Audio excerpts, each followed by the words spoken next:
കട്ടിപ്പാറ അറവ് മാലിന്യ സംസ്കരണ പ്ലാന്റ് ആക്രമിച്ച സംഭവത്തിൽ കൂടുതൽ പേരെ അറസ്റ്റ് ചെയ്ത് അന്വേഷണ സംഘം. സംഘർഷവുമായി ബന്ധപ്പെട്ട 4 പേർ കൂടി താമരശ്ശേരി പോലീസിന്റെ പിടിയിലായി. ഇതോടെ കേസിൽ അറസ്റ്റ് ചെയ്യപ്പെട്ടവരുടെ എണ്ണം 9 ആയി. ഈ മാസം 21-നാണ് താമരശ്ശേരി കട്ടിപ്പാറയിലെ അറവ് മാലിന്യ കേന്ദ്രത്തിന് നേരെ വ്യാപക ആക്രമണമുണ്ടായത്. അക്രമികൾ പ്ലാന്റിലെ വാഹനങ്ങൾ കത്തിക്കുകയും പ്ലാന്റിലെ ചില്ലുകൾ അടിച്ചു തകർക്കുകയും ചെയ്തു. ഈ സംഭവത്തിലാണ് 4 പേരെ കൂടി പോലീസ് അറസ്റ്റ് ചെയ്തത്. താമരശ്ശേരി സ്വദേശി ഷബാദ്, കൂടത്തായി സ്വദേശി മുഹമ്മദ് ബഷീർ, കരിമ്പാലൻകുന്ന് സ്വദേശി ജിതിൻ വിനോദ്, വാവാട് സ്വദേശി ഷഫീഖ് എന്നിവരെയാണ് പോലീസ് കസ്റ്റഡിയിലെടുത്തത്.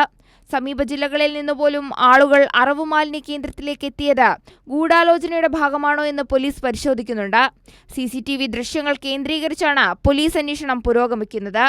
പലരും മൊബൈൽ ഫോൺ സ്വിച്ച് ഓഫ് ചെയ്ത് ഒളിവിലാണ്. അക്രമത്തിൽ SDPIയുടെ പങ്ക് അന്വേഷിക്കണമെന്ന് CPIM കോഴിക്കോട് ജില്ലാ സെക്രട്ടറി M മെഹബൂബ് നേരത്തെ ആവശ്യപ്പെട്ടിരുന്നു. സംഘർഷവുമായി ബന്ധപ്പെട്ട് ഈ മാസം 29-ന് കോഴിക്കോട് ജില്ലാ കളക്ടർ സ്നേഹിൽ കുമാർ സിംഗ് സർവകക്ഷി യോഗം വിളിച്ചിട്ടുണ്ട്. കൂടാതെ ശുചിത്വ മിഷൻ, മലിനീകരണ നിയന്ത്രണ ബോർഡ് ഉദ്യോഗസ്ഥരോട് സ്ഥലം സന്ദർശിച്ച് റിപ്പോർട്ട് സമർപ്പിക്കാനും കളക്ടർ ആവശ്യപ്പെട്ടിട്ടുണ്ട്. കൈരളി ന്യൂസ്, കോഴിക്കോട്.